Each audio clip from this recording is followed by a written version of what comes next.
planejamento financeiro, do jeito que vocês estão tocando, é a primeira vez que eu vejo uma profundidade tão grande de tocar e principalmente destacar que não é uma coisa generalizada e sim uma coisa muito particular. E exige não só um autoconhecimento dos seus vícios, dos seus erros, dos seus padrões, mas principalmente dos seus objetivos, que também mudam durante a vida. Assim como mudam também, você citou, Adriana, das suas relações. É fácil tocar esses assuntos com as pessoas que buscam vocês para ter esse planejamento? Ou é uma coisa que, assim como uma terapia tradicional com o psicólogo, exige um tempo, uma dedicação, uma disciplina muito grande? É uma pergunta muito legal essa, Felipe, porque quando os clientes chegam e começam a passar pelo processo, muitas vezes até eles entenderem que a gente vai dar um mergulho bem profundo ali, porque tem coisas que a gente precisa saber, né? Precisa saber no sentido de o que indicar, o que não indicar, compreender a fase da vida, até onde a gente pode trazer mais reflexão, até onde a gente pode apertar um pouquinho no sentido de vamos mudar esse hábito. E muitas vezes falam, ai, desculpa, eu preciso entrar nessa questão aqui pessoal. Eu falo, gente, não tem que pedir desculpa. Isso faz parte do processo. A gente entende que tudo na vida é um processo, que ele vai mudando, e sorte que ele vai mudando, que bom que ele vai mudando. E cabe a nós, planejadoras, entender e compreender cada uma das fases da vida para ser mais assertiva naquele planejamento daquele momento. Uhum. E a gente brinca muito falando que o nosso planejamento a gente faz a lápis, porque amanhã pode mudar tudo de novo, né? Então é ter esse não julgamento que eu comentei no início da nossa conversa e ter essa escuta. Que a gente, nós somos as fiéis depositárias daquilo que é mais importante para aquele cliente que chega na nossa frente, né? Então, com muito respeito, com muita gentileza, e a gente sempre vai trazer a resposta de uma maneira financeira e de uma maneira emocional, porque muitas vezes o que o cliente está trazendo para a gente é uma resposta emocional. E muitas vezes ele vai chegar à conclusão, Adriana, eu entendi os cálculos, eu entendi que vale mais a pena financeiramente resolver o assunto dessa maneira, mas eu prefiro responder 10. Vou te dar um exemplo prático. Uhum. Às vezes pegar um empréstimo. Então você pode pegar empréstimo num banco, você pode pegar empréstimo com um amigo, você pode pegar um empréstimo que acontece muito com uma mãe que recebe a sua aposentadoria e tem um consignado mais barato. E, às vezes, para aquela pessoa, ou pagar a mãe primeiro, que tem os juros menores, ou pagar um amigo, é muito mais preferível dar prioridade no pagamento para essas dívidas do que para um banco que está cobrando 12, 15, 20 ou mais ao mês, porque ele imaginar que ele não vai ter esse amigo, ou não vai ter um jantar de família legal, né, vai ser muito mais pesado para ele do que ter a dívida no banco. Então, é a gente também entender essas nuances, que elas são muito sutis, né, e que faz parte do ser humano. Por isso que a gente diz que a gente olha o ser humano antes dos números, né? E a decisão que o cliente tomar, ou a cliente tomar, é aquela que a gente vai dar a mão e falar, tudo bem, a gente mostrou os cenários, você vai escolher o caminho e eu estou de mão dada com você para esse caminho que você escolher. Né? E a partir desse novo caminho, a gente vai construindo o planejamento. E esse é um exercício para nós também, Felipe, porque, como a Adriana deu o exemplo, nós olhamos e pensamos, né? Nossa, mas ele vai deixar de pagar um empréstimo caríssimo, que está cobrando juros lá em cima, e vai pagar a mãe que os juros é aqui embaixo? Então, esse tipo de prioridade que é do cliente, não é nosso. Então, quando a gente diz que somos planejadoras financeiras especializadas em acolhimento socioeconômico, é exatamente porque o ser humano vem primeiro, os números vêm depois, né? E eles chegam com os números e nós vamos conversando e trazendo ele à frente das questões, né, financeiras. E uma coisa muito interessante que eu acho legal compartilhar aqui, quando nós passamos o exercício de baralho dos valores, né? Então, assim, eles fazem, chega o resultado, e aí então nós nos surpreendemos com algumas situações. Aquele que diz assim, a minha prioridade é a saúde, mas ele vive comendo iFood. Bem estranho, né? Como é que é? Né? Então, também explicar isso para a pessoa, né? Para que ela realmente se conecte com os seus valores. Então, o comportamento não está seguindo os valores da pessoa. Outro diz assim: olha, eu sou contra questões de bebidas, de armamento, não quero nem saber desse tipo de situação.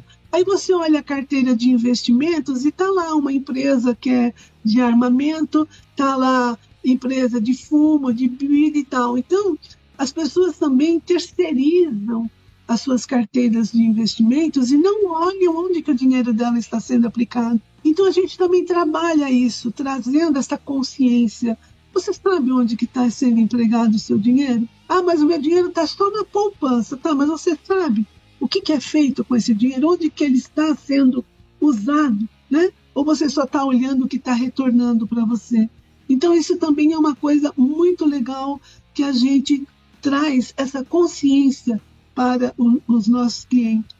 Cada vez está mais comum, e isso que você, Adriana e Angélica comentaram, me faz lembrar, eu tive um período há 10 anos atrás que eu estava com um sobrepeso assim astronômico e eu precisava, por uma questão de saúde, diminuir meu peso. Então eu busquei primeiro um nutrólogo, um nutricionista, que me olhou, analisou meus exames e tudo, falou o seguinte: olha, passei aqui uma dieta para você, a partir de amanhã você acorda, você come ricota, você toma um chá, depois na hora, entre as refeições você come uma fruta, pode ser qualquer fruta, te deu uma lista de frutas, depois no almoço você vai comer uma salada de brócolis e na janta você vai fazer uma refeição leve, vamos cortar os pães, dê preferência só para uma fatia integral, etc, etc, etc.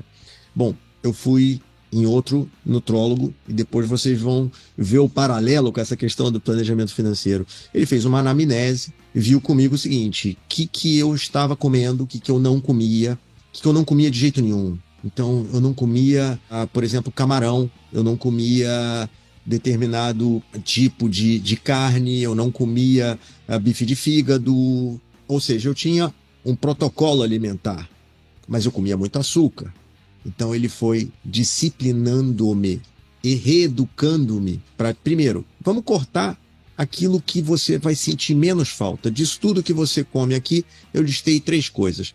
A gente diminui carboidrato, mas não corta carboidrato. Você vai cortar 30%. Então, se você hoje come 3 fatias de pizza, você vai comer 2 fatias de pizza. Se você come açúcar, nós vamos cortar o açúcar. Porque açúcar, você já come açúcar com outras coisas. E assim foi.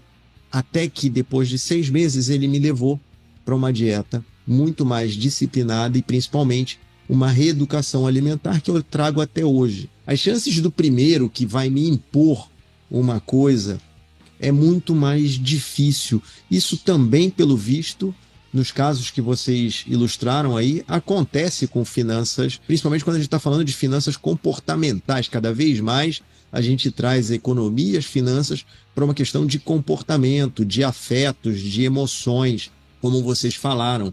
Ou seja, a pessoa precisa ser parceira do seu planejador e encontrar nele um aliado que o entenda e que vai levando ele paulatinamente para onde essa pessoa quer estar e pode estar.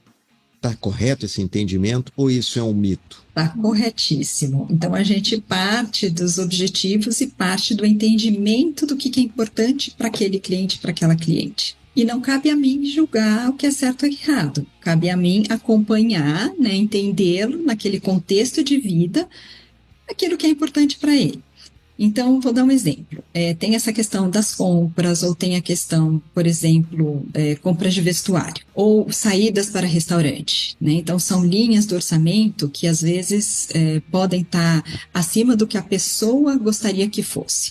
Então, a gente não vai chegar e falar, olha, corta, acabou, a partir de agora você não compra mais roupa, só usa o que você tem. Então, tem todo um processo ali. Então, olha primeiro o seu guarda-roupa, faz uma limpeza daquilo que você não olhou mais, vai fazendo uma lista do que você vai precisando e vamos ver, toda vez que você for no shopping, compra aquilo que está faltando na sua lista. Não sai para ir para o shopping sem um plano, né? Porque a chance de você errar é muito maior. Então, sair de casa sem saber o que você vai comprar, o que você precisa, se vai pagar visto parcelado, se for parcelado, em quantas vezes vai parcelar. Então, é a gente já ir trazendo e ajudando o cliente nessa consciência. Ah, puxa, Adriana, tá, mas eu trabalho muito, então vale mais a pena ir no supermercado ou comprar iFood? Depende, vamos olhar, que supermercado que você vai, porque às vezes tem supermercado que vai ser muito mais caro do que comprar o iFood. Então, a gente vai ajudando o cliente nessas caminhadas para encontrar o melhor caminho para ele, não é o melhor caminho para nós. É o melhor caminho para ele com base na nossa experiência técnica, né, para a gente poder dar as escolhas e as possibilidades.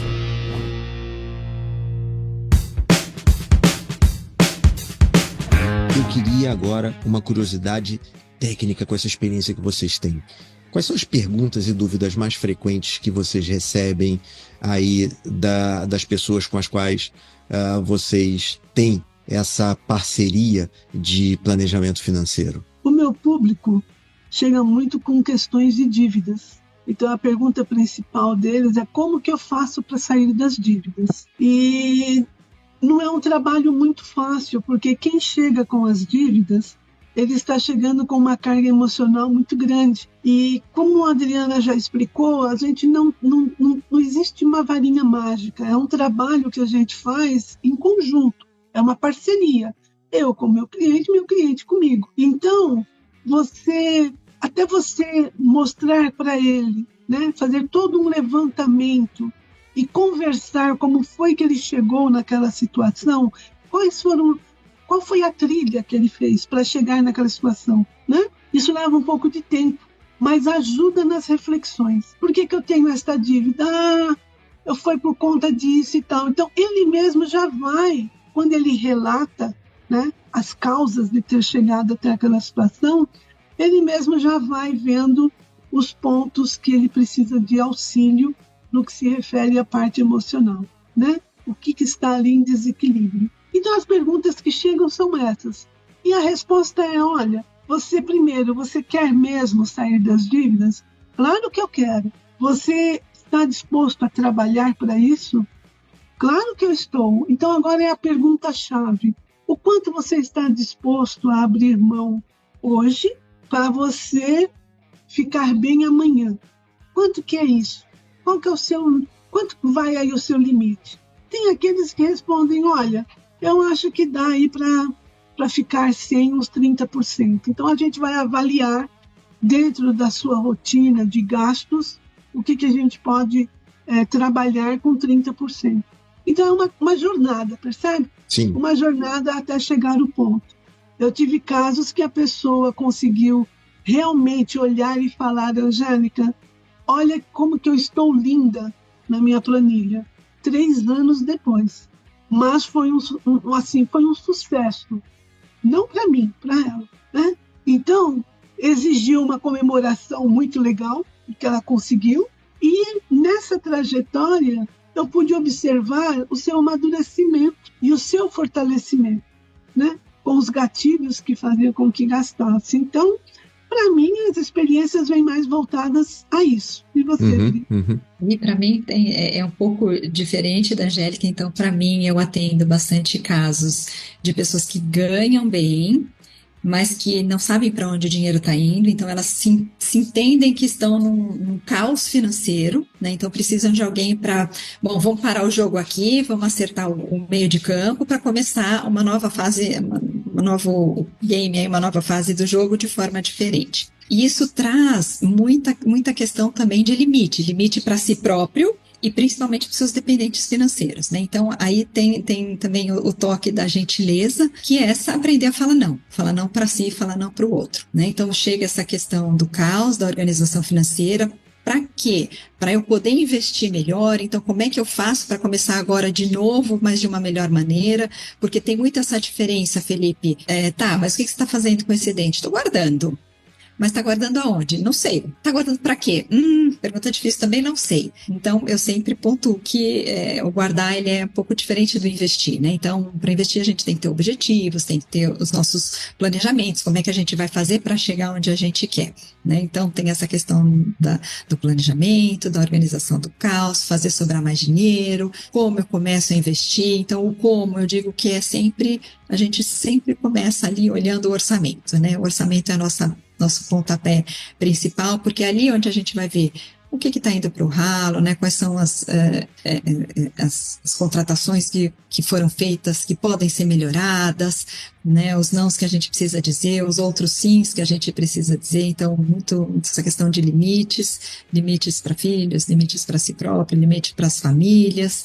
Então, são esses casos que chegam. E agora estão chegando casos também curiosos, Felipe, de pessoas que decidem, né, não ter um relacionamento, um parceiro, uma parceira, e já se preparando que querem viver numa casa de longa permanência. Então, a gente já começa a chegar também com esse público chegando.